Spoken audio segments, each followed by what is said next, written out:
urifuza kuba wa musore cyangwa wa mugabo abagore bareba bakakwifuza kabisa. Niba rero ushaka umugabo umeze gutya, umugabo nyamugabo atari wa wundi witwa umugabo kubera yambaye ipantaro, umugabo nyamugabo atari kubera yambaye ishati y'abagabo n'isaha n'inkweto z'ingozi z'abagabo. Niba ushaka kuba umugabo wifuzwa n'abakobwa n'abagore cyangwa n'igitsina gore, karibu sana, come on. Akantu gato yakaba ugasanga umuntu w'umugabo yisobanuye, yabize icyuya, byagenze gutya, bigenda gutya, biva hano. You get this? Reka nkubwize ukuri wa mugabo we, mubwire yuko nta mukobwa nta mugore ukunda abagabo bameze gutyo. Ariko buriya umugabo nyamugabo ukenewe n'igitsina gore kabisa. Abakobwa bakeneyemo umugabo nyamugabo ni wa mugabo udasaba attention. Ugomba kumenya yuva bitewe n'icyo uri gukora, ugiye gusiga inyuma, ukamenya aho ujya bitewe n'icyo wifuza kuvamo cyangwa se uwo wifuza kuvamo.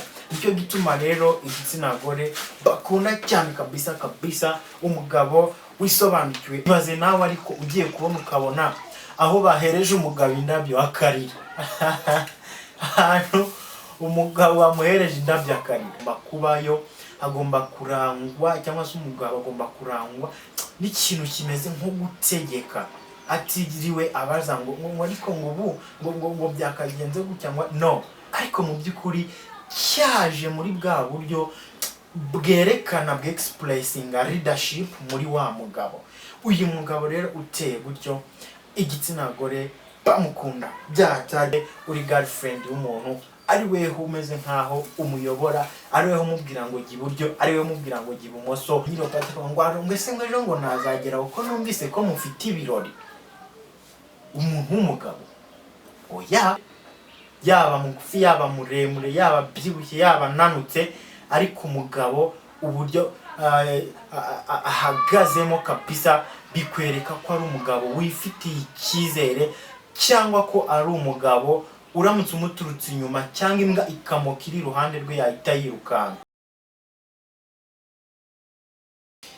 Andi mahirwe undi munsi w'imigisha. Iyi ni Done Media TV, nitwa Don the Great. Iki ni ikiganiro kuba umuntu. Ndongeye muhaye ikaze kandi ndakwishimiye. Warakoze gukora subscription, bwira n'abandi bataramenya aho bibera ibijyanye n'ikiganiro kuba umuntu, baze nabo bavome bongere bimakaze kugira ikarita z'ubumuntu ziriho elements z'ubumuntu, hanyuma yuko ari abantu mu gihagararo. Iyo tuvuze ngo ufite telefone nziza cyane, reka tugereranye n'umuntu ariko ugasanga sim card irimo, nyamuneka nta muntu uriho.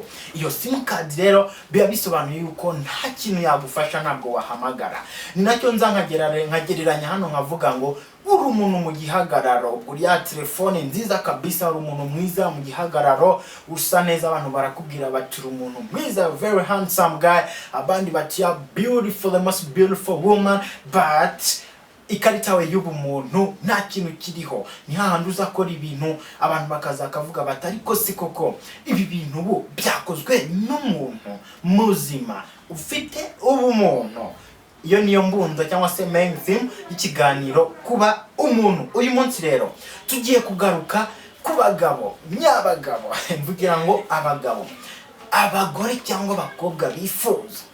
Urifuza kuba wa musore cyangwa wa mugabo abagore bareba bakakwifuza kabisa, bakavuga bati uriya muntu icyama akaba yari umugabo wanjye, uriya muntu icyama akaba yari umushiri wanjye, ntereta kabisa. Niba rero ushaka umugabo umeze gutya, umugabo nyamugabo atari wa wundi witwa umugabo kubera yambaye ipantaro, umugabo nyamugabo atari kubera yambaye ishati y'abagabo n'isaha n'inkweto z'ingozi z'abagabo. You get this? Niba umushaka rero ngwino hano wumva iki kiganiro, kuri iki kiganiro ku umuntu hamwe nange Don the Great. Ikindi kandi niba ushaka kuba umugabo wifuzwa n'abakobwa n'abagore cyangwa n'igitsina gore, karibu sana, come on. Nitwa Don the Great, reka tubirebere hamwe kabisa. Buriya abagore bakunda umugabo ushobora kugira gutya agafata umwanzuro akagenda. Ubwo nshatse kuvuga cyangwa akajya hehe, reka tubirebere hamwe. Urumva abagabo benshi urumva bakunda gutera ubwoba no kuba yahomba umukunzi, cyangwa se akaba ari wa muntu kabisa uhora yibombaritse yibembereje yigize ngo mama ntakoma rutenderi you get. Ariko ikintu buri utaruzi, ibyo ngibyo bibatera kwisobanura bikabije. Akantu gato yakaba ugasanga umuntu w'umugabo yisobanuye, yabize icyuya, byagenze gutya, bigenda gutya, biva hano, you get this. Ibyo byose mvuze rero biraza bikabatera ikindi kintu bita kwandika. Muri uko kwisobanura bakandika cyane. Bibaze ko ushobora kwandikira umukobwa inshuro 5, 6, 7 usobanura ikintu kimwe. Wamwandikiye umunsi message 20, ejo uramwandikiye message 10. You get this? Abo ngabo kandi n'abagabo basaba imbabazi, urumva bagakutiriza, bagapfukamiriza, bagatirimira barimo basaba imbabazi. Ikindi kandi abo bagabo n'abagabo bakunda kwihambira, bakigunyiriza, bakihambira ku mukobwa. Reka nkubwize ukuri wa mugabo we, mubwire yuko nta mukobwa nta mugore ukunda abagabo bameze gutyo, cyangwa se umugabo umeze gutyo. Niba ushaka kugira ngo rero ube umuntu w'umugabo kabisa ukeneye uzakundwa n'umukobwa akumva ko afite umugabo, ugomba kuba umugabo ugomba kwiyaka icyo kintu maze gusobanura haruguru. Niba habayeho ikibazo, sibyo, hita ureacta mu buryo bwo kugishakira igisubizo, kandi igisubizo cyihuse, kandi igisubizo kirambye, aho kugira ngo utinde muri cya kibazo ugisobanura, ugisabira imbabazi. No, ntago abagore igitsina gore kabisa bakunda umugabo umeze gutyo. Umugabo uhura n'ikibazo, umugabo habaho ikintu agahita afata umwanzuro, agahita akomeza ubuzima. Uwo niwe mugabo abagore bakenewe kabisa. Ikindi kandi umugabo utirirwa asabiriza, like udakeneye ko abantu bamureba. Urabizi hari abagabo bari aho ngaho bakeneye ko rumva niba yambaye ipantaro nziza uwo munsi abo bakorana bose bibwe bwire babonye ko yambaye ipantaro nshyashya kabisa. Abandi nabo kandi bakavuga bati uyu munsi nditwara gutya kugira ngo buri wese bose bambone. Ariko buri umugabo ni umugabo ukenewe n'igitsina gore kabisa. Abakobwa bakeneye mu mugabo nyamugabo ni wa mugabo udasaba attention, wa mugabo ahubwo kugira ngo agire uruhare ko abantu bamwitaho, ibikorwa bye n'uburyo yitwara nibyo bituma abantu bamwitaho, nibyo bituma abantu bamuha attention. Urabyumva? Rero niwe mugabo wanyawe abakobwa bakeneye, abagore bakeneye, igitsina gore gikeneye. Ikindi kandi ntabwo ajya negosia ngo like urambona ute, nambaye neza, bimeze gute. No, we aba yifitiye icyizere, agenda mu nzira mbere yuko asohoka mu nzu avuga ngo nambaye. Ntabwo akeneye kuza kukubaza niba yambaye neza kuko yavuye mu nzu we yambaye. Urumva? N'umugabo rero wambaye ibimukwiye kandi wambaye ibikwiye. Urumva? Wambara ibimukwiye kandi akambara ibikwiye. Ikindi cya kabiri, igihe cyose abantu bari kuvuga ubusa, ni wa mugabo mara moja uhita yivana muri ako gatsiko k'abantu bari kuvuga ubusa, agahita abumvira, ukumva isazanamo indi ngingo ibakebura bavana muri ubwo busa bari kuvuga, ibajyana ku kuvuga ibintu bizima. Uwo ni umugabo uba wisobanukiwe, uwo ni umugabo uba warisobanukiwe. Uwo mugabo akundwa n'igitsina gore. You get this? Akundwa n'igitsina gore. Kabagore, igitsina gore bakunda umuntu w'umugabo wisobanukiwe, uzi ibyo akora kabisa. Ikindi kandi buriya ibintu umuntu w'umugabo nk'uwo ngo atorera, igihe kibaye ukavuga it's okay, ibyo ngibyo byose ejo biragenda bigahinduka imyitwarire yawe ya buri munsi. Niba ubonye umuntu akubahutse ukahita aya nta kibazo nta kundi byaye, no, ugomba igihe umuntu akubahutse guhita umubwira ko akubahutse kandi ukamuha attention yuko ibyo bintu bitagomba gusubira. Uwo mugabo rero abagore cyangwa igitsina gore muri rusange, munyemere nkoresha iryo jambo, bamukunda kubi kubera yuko ntabakunda agasuzuguro. Abafite imyitwarire imuranga kandi akagira na standards agenderaho mu myitwarire yiwe. Ikindi umugabo buriya ufokasinga kuri misiyo imugenza. Umugabo niba ari gukora iki kintu akigumaho akagikora, uwo mugabo igitsina gore kiramukunda kubera ko bamubonamo icyerekezo, kabisa. Kandi buriya ntibazagushuke, nta mugore nta gitsina gore kidakunda umuntu ufite aho yerekera. No mu buzima busanzwe baravuga ngo utazi yava ntamenya niyo ajye, kubera yuko uyu mugabo mu by'ukuri ari kubaka ikintu runaka, kandi icyo kintu arimo kubaka ari kwiga uburyo gikorwa. Icyo kintu arimo kubaka ari no kwiga uko gikorwa, ni nacyo kintu azavamo. Urumva icyo mvuze rero ngo utazi yava ntamenye yajya, ugomba kumenya iyo uva bitewe n'icyo uri gukora ugiye gusiga inyuma, ukamenya aho ujya bitewe n'icyo wifuza kuvamo cyangwa se uwo wifuza kuvamo. Nicyo gituma rero igitsina gore bakunda cyane kabisa umugabo wisobanukiwe, umugabo uzi iyo ava niyo ajya. Noneho abona igitsina gore kibona umugabo nk'uwo nguwo nka karagiteri y'ingenzi cyakagombye kugira mu buzima bwabo. Urumva niyo mpamvu byoroha kuba kabisa umugabo uteye gutyo yakwifuza kugirwa n'igitsina gore mu buzima bwabo. You get this? Noneho undi mugabo abagore cyangwa igitsina gore bakunda kabisa ni wa mugabo utapfa kusenyuka mu marangamutima. Wa muntu ukomeye mu marangamutima, ibaze nawe ariko ugiye kubona ukabona aho bahereje umugabo indabyo akarira. Ahantu umugabo bamuhereje indabyo akarira, ibaze umugabo yagera mu byago, niba agera mu byago akarira amarira ntuyabone. Urumva ni gute witega ko nagera mu byago azarira? Rero igitsina gore buriya bakunda umugabo uri composed, urumva uri emotionally composed.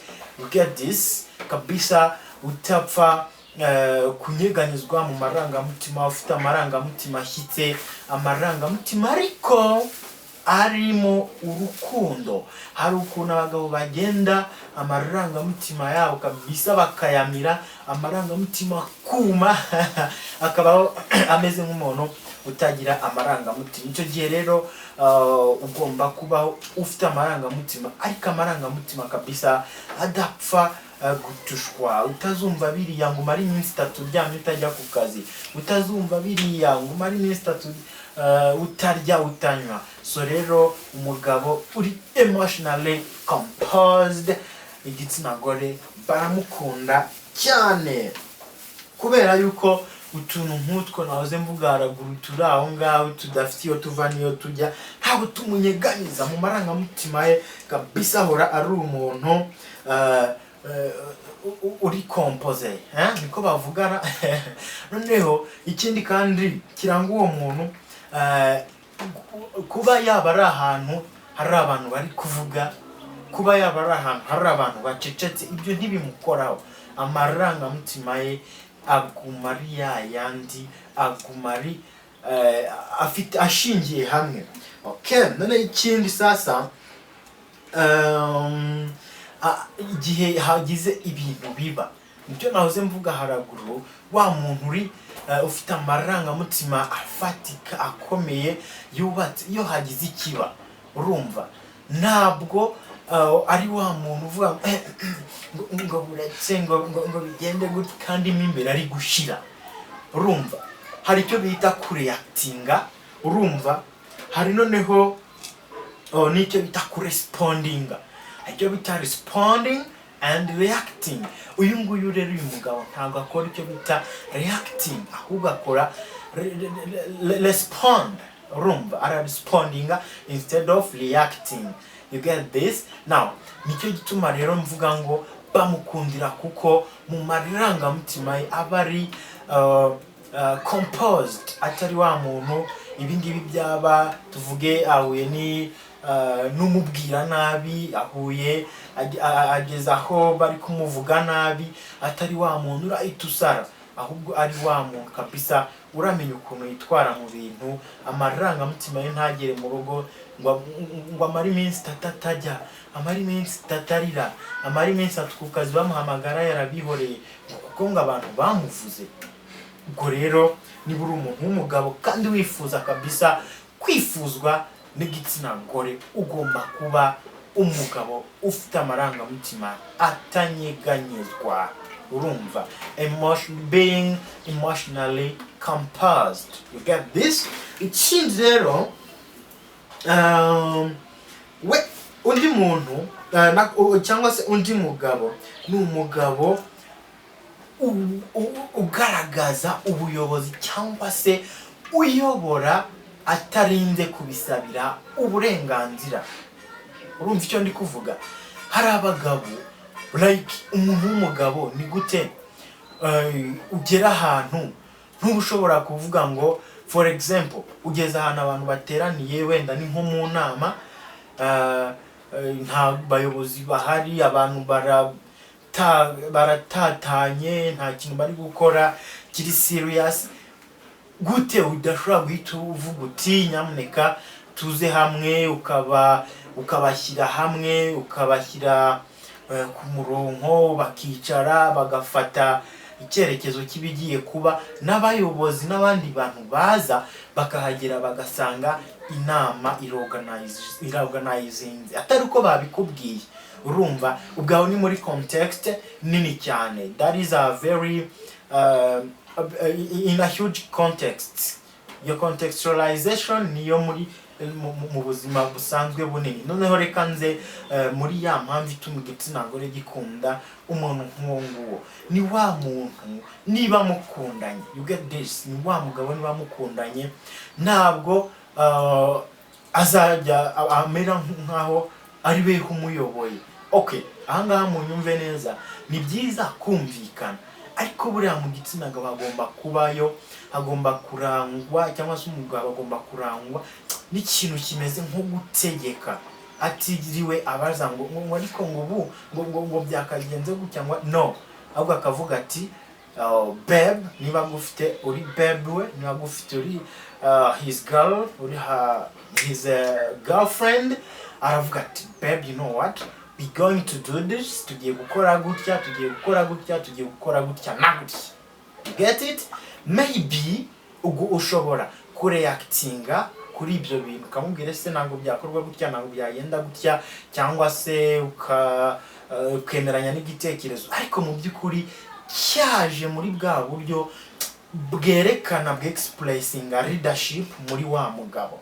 Uyu mugabo rero uteye gutyo, igitsina gore bamukunda byatari kabisa, kuko byababaza cyane kubona uri umugore mu rugo cyangwa se uri girlfriend y'umuntu ari we umeze nkaho umuyobora, ari we umubwira ngo jya iburyo, ari we umubwira ngo jya ibumoso, kubera yuko mu miterere y'igitsina gore buriya bakunda kugira umuntu bakwita nk'umuyobozi. You get this? Ubarongora, ubagenda imbere, ubereka like this and this and this and this and that. Okay, ikindi kandi nicyo nahoze mvuga mu magambo ndi gusobanura iyi ngingo, afata imyanzuro.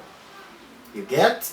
Nk'ibyo ngibyo bidahagije, iyo myanzuro afashe akayisetingamo plans. Urumva iyo myanzuro afashe akayishyiraho plans. Iyi umwanzuro mfashe uzakorwa gute, uzagenda gute, bizava he, bizajya he, bizaca mu yihe nzira. uyu muntu w'umugabo ndi kuvuga hano ni wa mugabo utumira aho kugira ngo arwanire gutumirwa. You get? Aho kugira ngo arwanire gutumirwa, ni wa mugabo aho gutumira abantu, ni wa mugabo utumira abandi. Urumva? Kubera yuko kabisa dufite abantu bagenda kabisa ngaho bakumva ko ahantu hose habaye party, arahamagara nyiro party ngo ngese ngo nazagera uko numvise ko mufite ibirori. Umuntu w'umugabo oya, ahubwo uyu mugabo ndi kuvuga hano ukundwa n'igitsina gore ni wa mugabo kabisa wo kugira ngo yirirwe yiruka inyuma y'abakoze ibirori, ahubwo we akora ibirori agatumira abandi. Mu yandi magambo ni umuntu abantu bashakisha, ntago ari umuntu ushakisha abantu. Mu kiganiro cy'ubwashize mu barebye ibiganiro kuba umuntu bitambutse, naravuze ngo haranira gukoresha igihe cyawe, urumva, aho kugira ngo haranire guhereza abantu igihe cyawe. Kubera yuko nukoresha igihe cyawe, you get this, abantu bazaza kugusaba igihe kuko ntago babonera igihe. Ariko nuhereza abantu igihe, abantu bazapfusha igihe cyawe ubusa kuko ubaha igihe batanagikeneye, ubaha igihe naho bidakenewe. Uyu rero ni wa mugabo wo kugira ngo atakaze igihe cye mu bantu, aho gatakaza igihe cye yiyitaho, noneho abantu bakaba attracted cyangwa bagakururwa kuri we bakaza bamusanga. Uyu muntu rero abagore baramukunda kabisa kabisa kabisa. Uyu mugabo ni wa wundi uvuga ngo, ni wa wundi utavuga ngo mbese ngushaka iki. Urumva? Ahubwo uzi icyo akora, ahita avuga ati okay, ndumva aho werekera, uze kuza tubikemure. Urumva? Ukimara kuvuga amagambo rimwe, abiri, atatu, nagakomeza avuga ngo ariko ngubwongo ngushaka kuvuga ngushaka iki. No, ahita ati uri hehe? Ndi hano. Ngwino hano nkwereke umwanzuro w'ibyo bintu ko bigomba kugenda. Umugabo uvuga ijambo kandi kabisa agahita arishyira mu bikorwa. Uwo mugabo rero kabisa abagore baramukunda bimwe bya hatari. Umuntu wundi w'umugabo abagore bakunda ni wa mugabo kabisa udakangwa nuko ari wenyine. Urabizi abagabo benshi reka mbibiri banga mukunda kuba mu bigari, ukumva ngo ndi mu kabari ndi kumwe n'abarunaka, ndi kumwe n'abandi. Umugabo abagore burya bakunda ni wa mugabo ushobora kwicara mu nzu akirwa mu rugo yikorera utuntu twe, akirwa mu rugo yibereye mu mishinga ye, akirwa mu rugo yibereye kuri mashini yarimo ategura ibye, atagiye kwirirwa yiruka mu misozi. Wa wundi udakangwa n'irungu, ahubwo ufata irungu, urumva, yamara gufata rya rungu rye akaribyazamo umusaruro muri ubu buryo. Agafata igihe cye, urumva, akagikoresha, yamara kugikoresha akakibyaza umusaruro. Wa mwanya yari kumara ari kumwe na babandi mu bigare akawumara, wa undi babandi biti irungu, ubwo nibyo mvuga, ahubwo akawumara ahindura byinshi, akora byinshi, ahimba byinshi, cyangwa se ahanga byinshi. Uwo rero ni wa mugabo udakangwa n'icyo bita irungu, ahubwo ubyaza irungu umusaruro.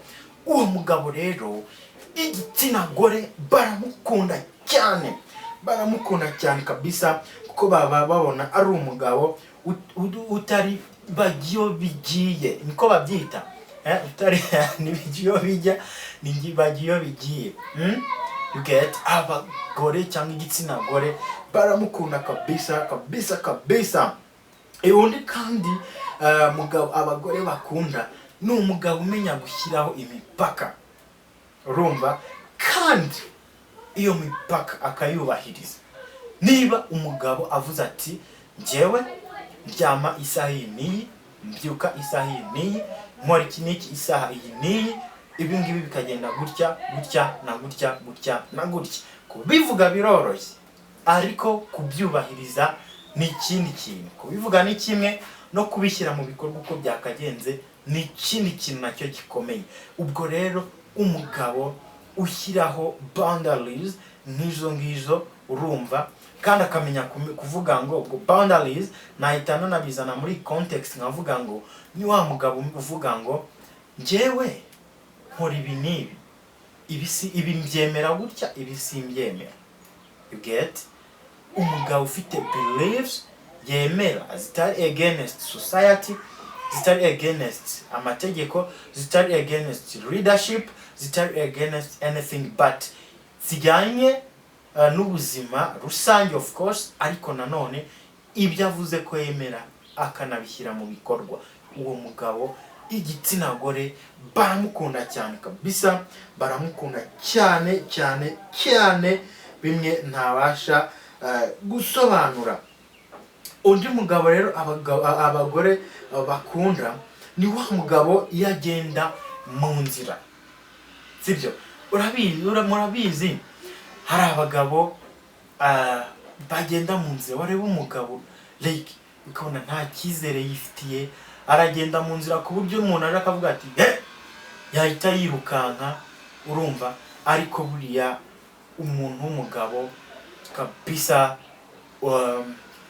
wiyumva mu gihagararo cye, uhagarara akagenda yemye areba abantu mu maso, sibyo? Azi yagiye mu bushongore bwe, mu gihagararo cye uko angana kose, yaba mugufi yaba muremure, yaba byibushye yaba nanutse, ariko umugabo uburyo ahagazemo kabisa bikwereka ko ari umugabo wifitiye icyizere, cyangwa ko ari umugabo uramutse umuturutse inyuma cyangwa imbwa ikamoka iri iruhande rwe yahita yirukanka, urumva.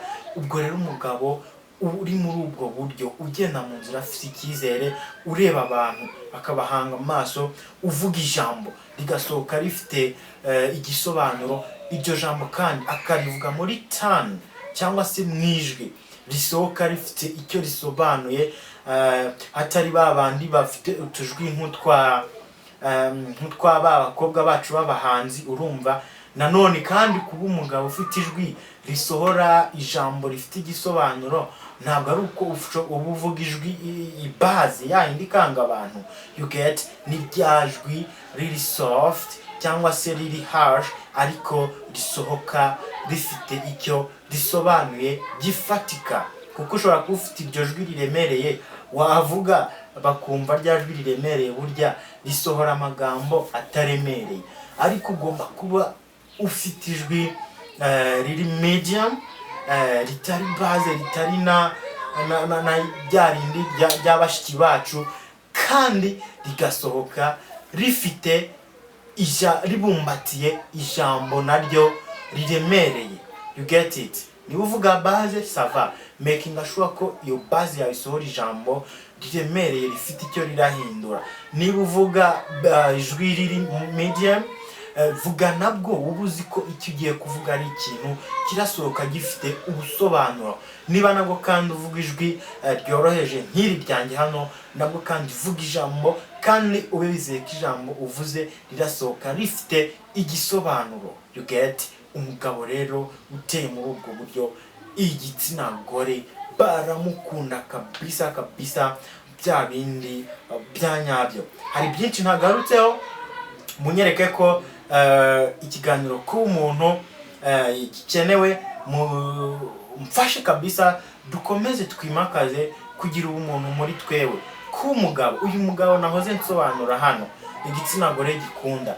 Ibyo byose bibumbiye ku ikarita y'ubumuntu, kwigirira icyizere, kugira ibyo wemera n'ibyo wanga kandi ukabikurikiza. Ikindi gushyira mu bikorwa amagambo uvuga, kugenda mu nzira wifitiye icyizere nk'uko nabivuze, n'ibindi byose navuze haraguru kabisa. Ibyo byose bigomba kuba ku ikarita y'ubumuntu igize ubumuntu bwacu, hanyuma yuko turi abantu mu gihagararo. Ufite icyo ushaka kutubwira wabyandika ngaho muri comment, ubwo ndavuga igitekerezo cyangwa inyunganizi, ukarayikinga video ari iyi ngiyi ikiganiro cyacu, warangiza kabisa byakunogera ugakora subscribe, wabona biguhagije wifuza kubisangiza abandi nabo ukababwira. Nitwa Don the Great, iki ni ikiganiro kuba umuntu iyi ni Donne Media TV tuzahurire hano gutaha mu biganiro bikurikiye.